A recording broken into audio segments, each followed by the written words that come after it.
Today we're going to talk about fear. And I know that it might not directly be clear how this affects the Cold War, but certainly studying the effects of fear and how fear affects you by looking at what are you afraid of will help us understand the role of fear in the Cold War. So let's begin and let's talk about some of the things that might scare people, commonly these scare people throughout the country. And we'll start with highways. I am deathly afraid of freeways. I don't know when this started, but many years ago I had this recurring nightmare of being in a highway accident where car after car after car would slam into the pile of cars that were stuck on the freeway. And I'd have this dream over and over again. And so every time I drive on the freeway, I'm a little nervous. Obviously, in crowded cities, it's much worse. In an open road, it's all right, but it kind of freaks me out. And I've never really been in an accident. I've hit 4 deer before with my car, and I've seen trucks like slide off the road and whatever, but I've never been in an accident, so there really is no reason why I might have this irrational fear, but yet I do. Another common fear that people might have is that of spiders. Now, I'm not sure if this photograph is real or not, or if this spider is real. I do know that there are some large spiders in the Middle East that might look like this. But there are some of you who, here in Michigan, we don't have very many poisonous spiders. But if you see a spider on the ground or on the desk right now next to you, you would be screaming because, for some reason, a little bug that you could crush with your hand or foot scares you and you think it can somehow hurt you. That's what we call an irrational fear, and some of you have that of spiders. What about snakes? Some of you don't like snakes. Even if it was a tame snake around someone's shoulders, you would still be afraid of it. I think we have a snake now here in the school that you can go talk to and pet if you want to in one of the science rooms. But most snakes in Michigan aren't going to hurt you. I think we might have one poisonous snake. But even poisonous snakes shouldn't be that scary to you. I was once hiking in the mountains in New Mexico and heard a rattle off to the side of the path and went over and played around with the little rattlesnake that was there. Knowing full well that it could hurt you, but a snake you can hold back with a stick. It can't overpower you. And so your fear of snakes is probably irrational. Now, I'm not saying that if you're standing in the yard and a snake comes out of the bushes or across your feet that you're not going to jump. That's not really a fear. That's more like being startled. But a fear that it can cause you damage is probably another irrational fear. What about crime? Some of you are afraid to go into different parts of our city because you think you might be jumped and murdered. That's an irrational fear of crime. I gotta tell you, when I was growing up on East Hamilton Lane, I had 3 brothers, and we would sit in the house sometimes when the parents were gone at night, and we would swear that there was a psychopathic killer outside trying to get into the house, trying to kill us. That's an example of an irrational fear. So crime and dark alleys in different places like this could be an example of an irrational fear. How about public speaking? Most people say this is their biggest fear, getting in front of a crowd of people and talking. Now, some of you know I do like the public address announcing for football and basketball and wrestling. And I got to tell you that before most of those games even, I get a little nervous that people are listening to what I say. So I completely understand. But again, what is the worst thing that can possibly happen? Why should we be afraid of that? Who knows? But that might also be an irrational fear. What about death? Some people are deathly afraid of death, no pun intended, and they sit around and wonder about how they might die. And what that might be like and all that, whether they might get sick, and every sniffle might be cancer or something like that, and so that might be an irrational fear as well. One of the most common fears is that of heights. This is a picture of the left is a picture of Royal Gorge Bridge in Colorado, and the right-hand picture is a picture looking down from the middle of the bridge. And I've been there a few times. It's fantastic. You can walk across it, and the floor of the bridge are like 2x6s, pieces of wood that you can see through the slots down to the river below. And they let cars go across it as well while you're walking across it, and you can feel the bridge like bumping up and down with the cars as they go across, or when the wind blows. It's fantastic. So someone like me, I don't really have a fear of heights. Some people though, some students I've had have trouble even walking to the edge of the hallway outside the classroom overlooking the library. They have such a fear of heights that they're concerned about that. So hopefully you know that if you fell into the library, you probably wouldn't die. But that's an irrational fear as well. Dogs is another fear that people might have. Obviously, if a dog looks like this, you might be a little afraid. But maybe you've met people who are really afraid of dogs. It doesn't make much sense. This could be another one of your fears, that maybe someday you will be picked up by an unidentified flying object and taken back to some homeland. But there you go. We'll just leave it at that. I'm not sure if this is a real fear, but really any big furry animals in the forest might kind of freak you out a little bit. So there's that. This is a huge one. Many people are afraid of flying. And this is the weirdest photograph, but hopefully you know that flying is a very safe way of traveling. But yet still, of all the planes that I was on over the course of the summer, I saw people that were still afraid of that the plane might fall out of the sky, and that happens so rarely that if you are afraid of flying in a plane, it's probably irrational. Now, I have no problem flying in big planes, but it's the small ones, like the four-seaters, that kind of freak me out. And again, there's no reason to be probably that concerned about it, but it's one of those irrational fears that I have. I love this picture here because this little girl looks like she is being traumatized for life. And many of you probably are afraid of roller coasters as well.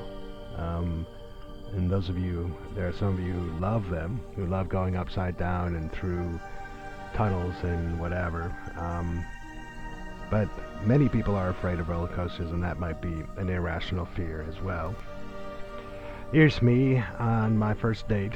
No, I'm kidding. Hopefully you can tell that is not me, but certainly first dates and really the idea of meeting people for the first time, being around people that you don't know and trying to get to know them, it scares a lot of people.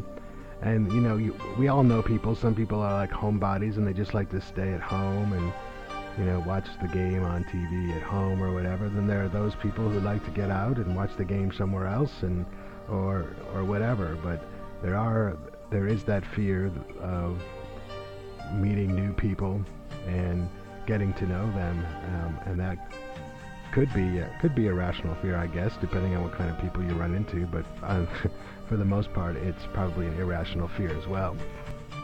Now, this one, I think most of us share, is this irrational fear of the police. I mean, I'm not a lawbreaker at all, but even when I'm driving here around Battle Creek, and let's say I'm driving down Capitol Avenue and I see a cop get behind me, for some reason I freak out, even though I'm not speeding and I'm wearing my seatbelt and I'm not texting and I'm not doing anything wrong. But even though I know that, when I see a cop, I still freak out. And I think there's others of you who share in my irrational fear of the police. So yeah, I'm not sure why we do that. Maybe some of us have been pulled over and had bad experiences. I had a gun pulled on me once.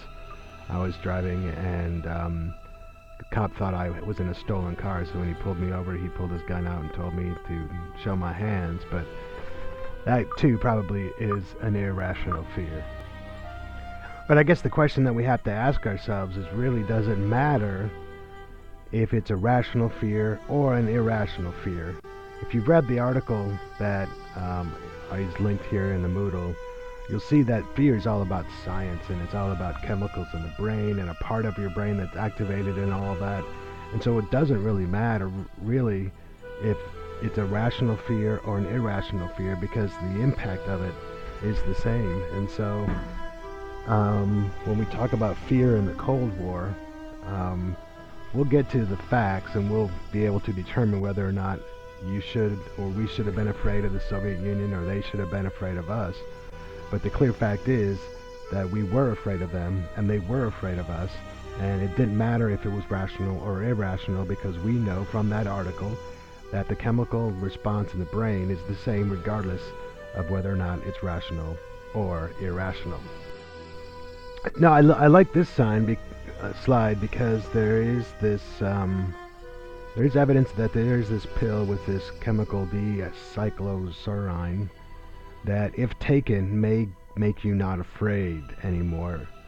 And so the question that we want to ask is, and want you to think about, and this is kind of philosophical, is, if you could take this pill and get rid of all your fears, would you? What would be the implications of not being afraid of anything? Would that be a good thing, or would that be a bad thing? You know, would it result in you getting hurt more often, both physically and maybe emotionally? Even, thinking that you're not afraid of heights anymore and you jump off a cliff or something, would it have that kind of impact? So is there some benefit of fear as well that we want to kind of put in your head? And I want you to think about that for a second.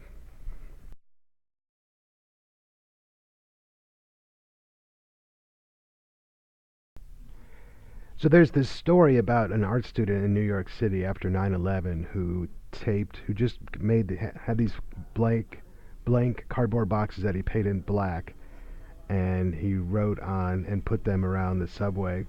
And you can see from this slide what happened to him and the panic that he caused, even though they were just simply cardboard boxes. I don't know if you know about cardboard, but you can smash it in your hands and burn it and do whatever. There's nothing scary about cardboard. And I'm sure there are some people in the world who are afraid of cardboard. But as there are people afraid of mustard and pickles and things. And if you have a few minutes, you should do some YouTube searches on people who are afraid of pickles and mustard, and you'll see what I'm talking about. But you can see what the panic that this guy caused, so much so that even our legal system charged him with crimes for putting cardboard boxes around the subway and causing a panic. And this is what irrational fear, or any fear, this is what kind of impact it can have on people. It can make them act and think and react in ways that we wouldn't otherwise have expected. And so if we go back and remember what the causes of World War I and World War II are and were, and we add fear, I think things start to make a little bit more sense. Certainly we know that hate and revenge are two of the primary causes of any conflict, as are maybe the effects that people have at the beginning of the conflict. Certainly bad leaders and the quality of leaders have an impact on whether or not a country will go to war or have a major conflict. We'll get to perspective later, but we know that perhaps action, or maybe probably better, inaction, might help encourage people to do the wrong thing and start wars. We know that the concept of making the world safe for democracy drove the United States to get involved in World War I, and has driven us really ever since. And now we add this concept of fear, this idea that we better do something about the other side, because we know they're trying to kill us, they're trying to annihilate us, they're trying to come after us. And that fear of other people, of other countries, certainly if you look back now, if you think about the concept of fear, certainly was a part in the hate and revenge of World War I and World War II, and certainly the fear of the other people, helped cause World War II, and maybe the lack of fear and inaction helped cause World War II. So fear is essential in almost all of these, and it's going to be a central part of the Cold War as well. And so maybe to help us understand the concept of fear a little bit more, we want you to analyze what scares you. I mean, what are the things, what's the thing that most scares you? Do you think that most makes that part of your head and that part of your brain and the chemicals start to mix and do whatever they do, like you read in that article? What is the scariest thing in your mind? And to help you kind of analyze that, and I want you to think too, while you're thinking of what scares you, is are the fears that you have rational fears? Meaning you can provide evidence that would prove that you should be afraid of that? Or are they irrational fears that really the evidence and the facts prove that you probably should not be afraid of that thing, much like my fear of freeways or other people's fear of spiders? So try to think of the thing that most scares you. And then we just want you to write a claim statement about what scares you. So we don't want an essay, we don't want evidence, we just want one statement about the thing that is most scary to you. Now this statement, a claim statement, must be clear, it must be concise. Don't forget, it must be powerful and convincing, all in one sentence. And so the more powerful, the more convincing, the more clear this one sentence is, this one powerful claim statement, the better writer you will be. And so don't just quickly jot down a sentence, because you won't get my approval. You want to write a clear, concise, powerful, and convincing claim statement. And don't forget, you can't move on to Module 3 without completing this Module 2. So get to work and write your powerful, convincing, clear, and concise claim statement about what scares you the most. Now, there is a couple of ways to turn this powerful, convincing, clear, and concise claim statement in. You can turn it on Moodle. There in Module 2, there's just a box that you can cut and paste whatever your sentence is or write it right in there. Or feel free to text it to me at that number, 269-225-5051.